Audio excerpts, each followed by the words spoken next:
Halo, selamat pagi semuanya. Apa kabar hari ini? Tentunya kita senantiasa diberkati oleh Tuhan dan sehat semuanya ya anak-anak. Ya, hari ini kita akan belajar tema 6, subtema 1 tentang suhu dan kalor. Nah, tentu kalian di kelas 4 sudah belajar yaitu ya tentang suhu dan kalor. Nah, kita akan diperdalam di kelas 5. Mari kita perhatikan gambar atau penjelasan berikut ini. Anak-anak, perhatikanlah gambar-gambar peristiwa di atas. Gambar kegiatan manakah yang paling sering kamu lihat dalam kehidupan sehari-hari di sekitarmu? Lalu, apakah persamaan semua gambar tersebut?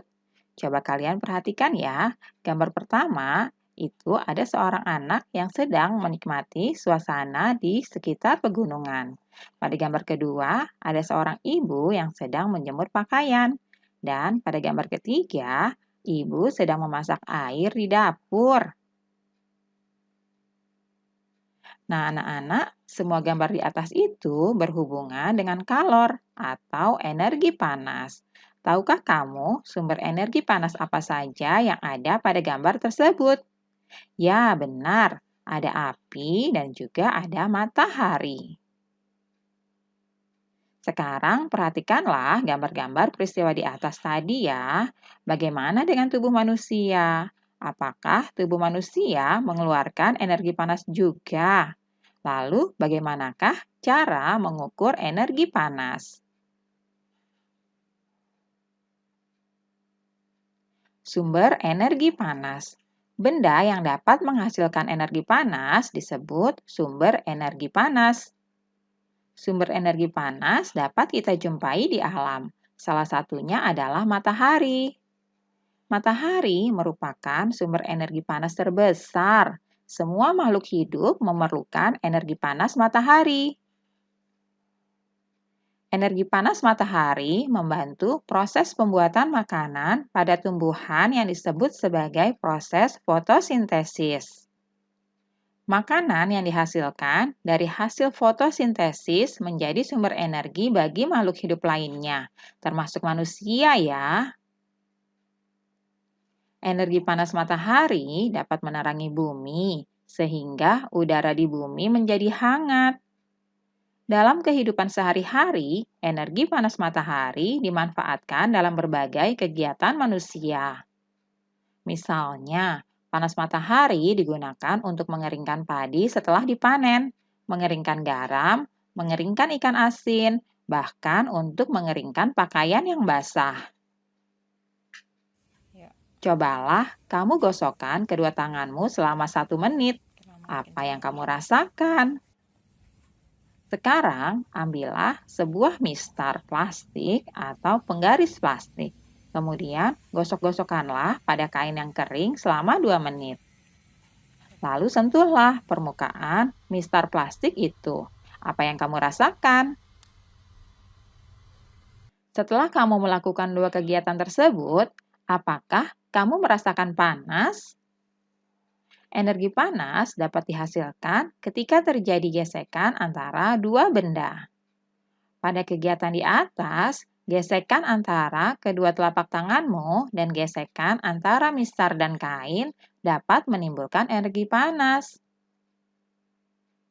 Selain matahari dan gesekan antara 2 benda, energi panas juga dapat diperoleh dari api ya. Pada zaman dahulu, orang mendapatkan api dengan cara menggosokkan 2 buah batu yang kering sampai keluar percikan api. Selain itu, nenek moyang kita dahulu menggunakan kayu kering lalu digosok-gosokkan dengan tanah yang kering sampai keluar api.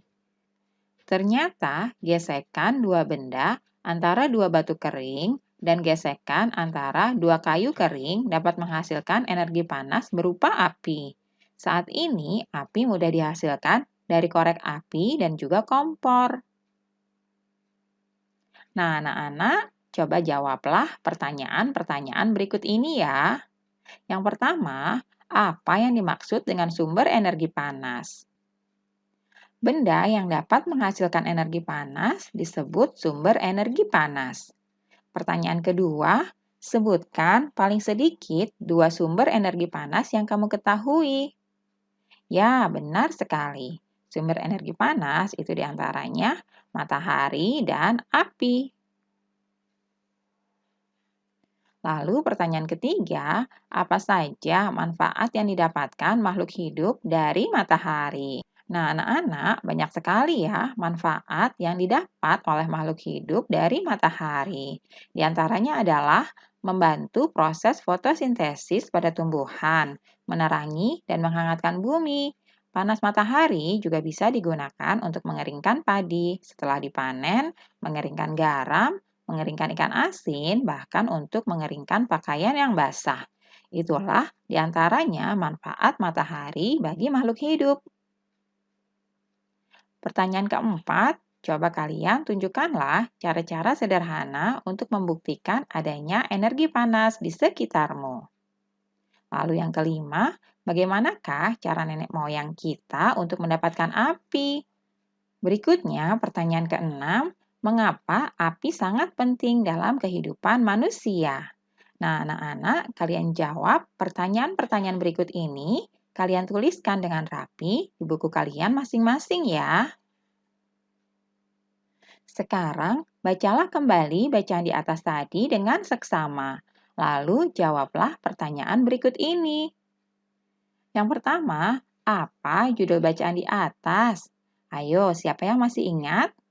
Ya, tepat sekali. Judul bacaan di atas itu adalah sumber energi panas.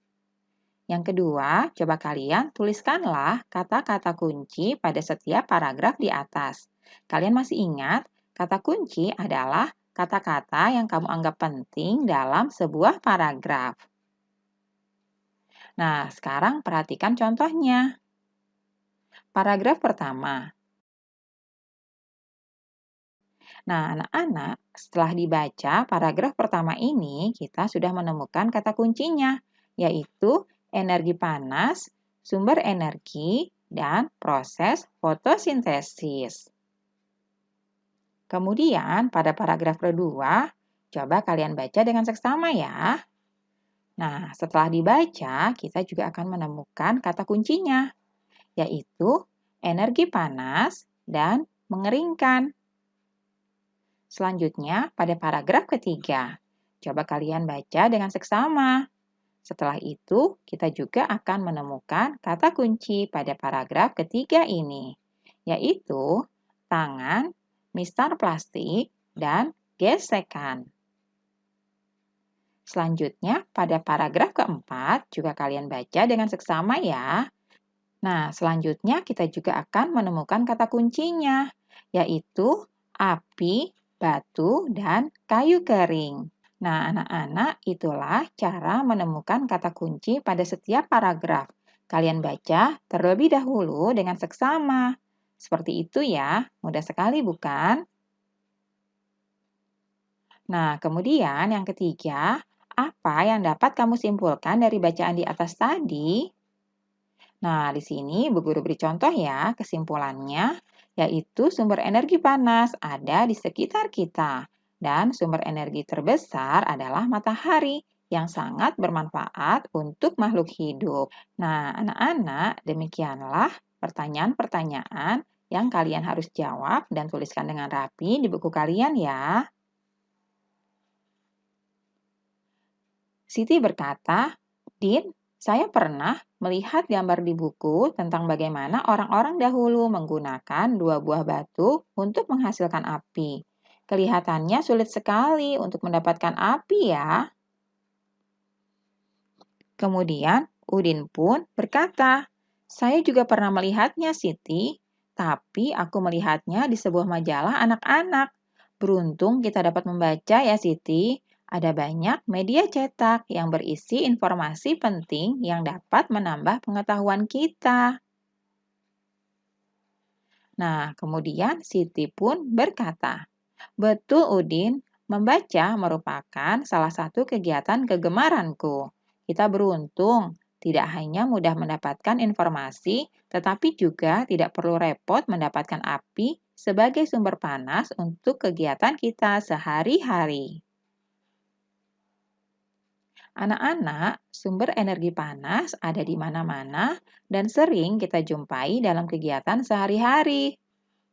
Nah, anak-anak, amatilah kegiatanmu pada hari ini. Sumber energi panas apa saja yang kamu gunakan?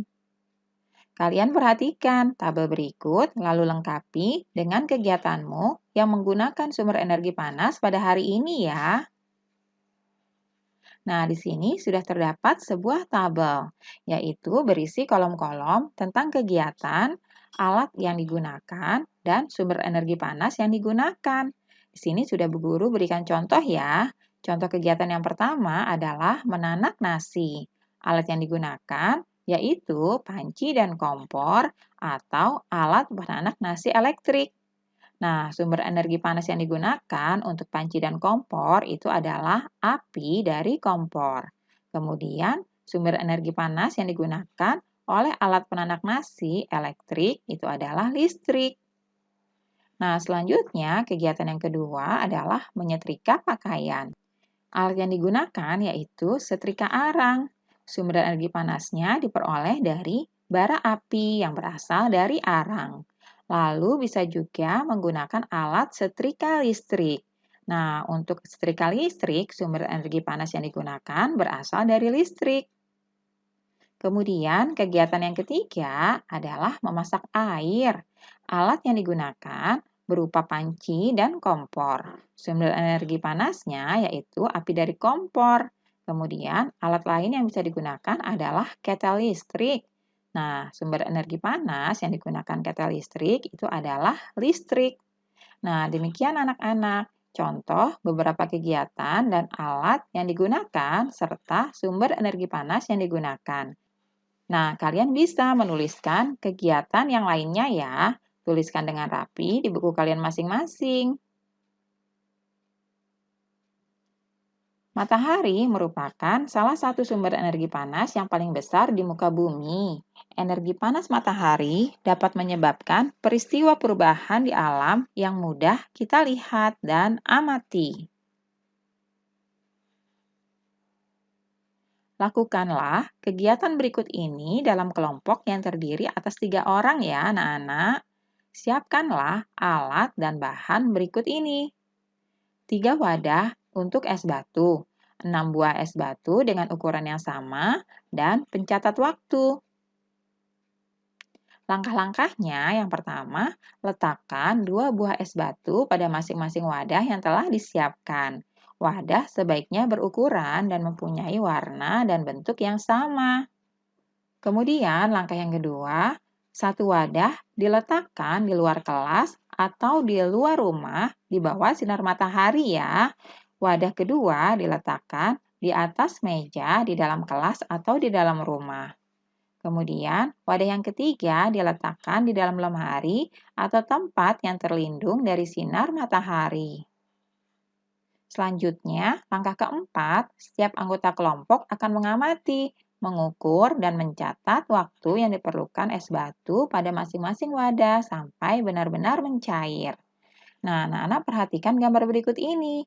Seperti langkah-langkah yang tadi sudah disebutkan, bahwa wadah yang pertama itu es batunya diletakkan di bawah sinar matahari langsung. Kemudian, wadah yang kedua diletakkan di atas meja di dalam ruangan.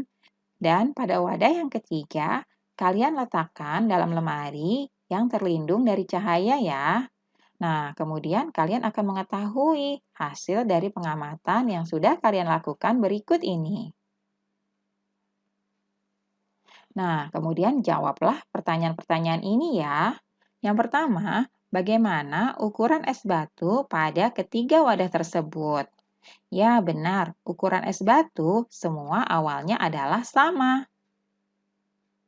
Kemudian, manakah es batu yang akan mencair terlebih dahulu? Ya, benar. Yang mencair terlebih dahulu itu adalah es batu yang diletakkan di luar ruangan yang terkena sinar matahari langsung.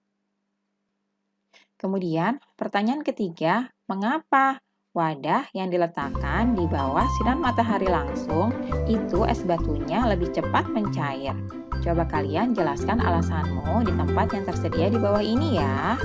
Kemudian yang keempat, dapatkah kamu menarik kesimpulan dari kegiatan di atas tadi? Kalian tuliskan jawaban kalian dengan rapi dan teliti di buku kalian masing-masing ya.